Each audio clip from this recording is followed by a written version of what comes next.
বন্ধুরা, কেমন আছো সবাই?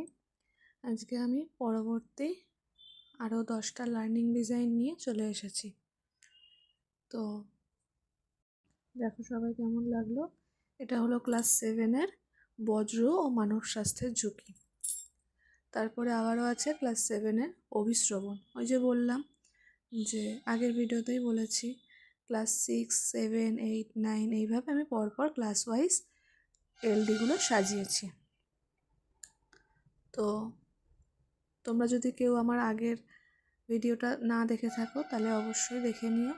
এরপরে আছে ক্লাস 7-এর খাদ্য তৈরিতে জল ও আলোর ভূমিকা। আমার লেখাগুলো তোমাদের কেমন লাগছে অবশ্যই জানিও। ভালো লাগলে অবশ্যই কমেন্ট করো। আর কোনো কিছু বুঝতে অসুবিধা হলে বা কোনো সমস্যা হলে তাও বলো, সেটাকে ঠিক করে নতুনভাবে দেওয়ার চেষ্টা করব। দেখো এরপরে আছে ক্লাস 7-এরই আর একটা বিষয়, জীব বৈচিত্র্য। দেখো প্রথমে যে ছকটা দেওয়া আছে ওটা কিন্তু তোমরা অবশ্যই করে নেবে। বিষয়, একক, উপ একক এগুলো কিন্তু অবশ্যই লিখতে হবে। এরপরে আবারও আছে ক্লাস 7-এর পাতা।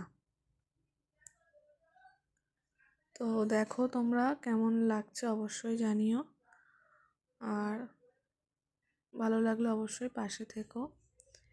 আর আমার আগের ভিডিওটা দেখো। আর এছাড়াও আমি এইভাবে 7টা এলডি ভিডিওর মাধ্যমে দেওয়ার চেষ্টা করব। আর সবশেষে একটা সূচিপত্র দেবো। ওই 7টা এলডির যে সূচিপত্রটা কিভাবে বানাতে হয় সেই সূচিপত্রটাও তোমাদেরকে দেখিয়ে দেব। তো দেখো সবাই অবশ্যই ফলো করো, পাশে থেকো। এবার আছে ক্লাস 7-এর পরিবেশ রক্ষায় গাছের ভূমিকা। তো পরপর যে তোমাদের করতে হবে এমন কোনো বিষয় না, তবে এরকম টাইপের করতে পারো। আশা করি সবার ভালো লাগবে। দেখো সবাই বন্ধুরা কেমন লাগছে অবশ্যই জানিও। আর প্রত্যেক ভিডিওর মতন বলছি, পাশের সাউন্ডগুলো প্লিজ ইগনোর করো। দেখো ভিডিওটা। এরপরে আছে ক্লাস 7-এর রোগ সংক্রমণে বাহকের ভূমিকা ও প্রতিকার।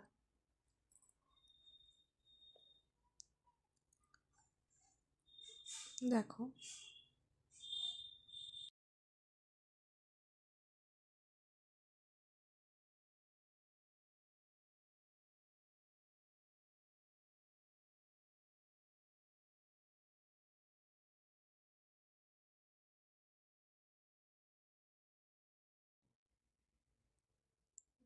এর পরের টপিক হলো ক্লাস 7-এরই প্রোটিন।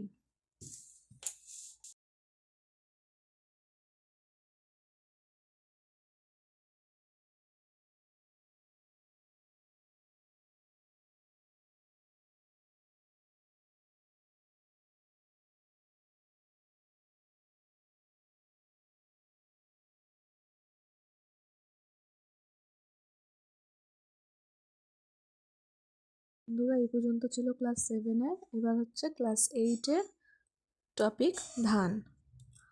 তো তোমরা চাইলে এভাবে ক্লাস ওয়াইজ সাজাতেও পারো। যেহেতু তোমাদেরই ওই সূচিপত্র করতে তখন সুবিধা হবে ক্লাস ওয়াইজ সাজালে, তো সেই জন্য ক্লাস ওয়াইজ দেখিয়েছি। তো তোমরা তোমাদের মতন করতেই পারো, অসুবিধা নেই।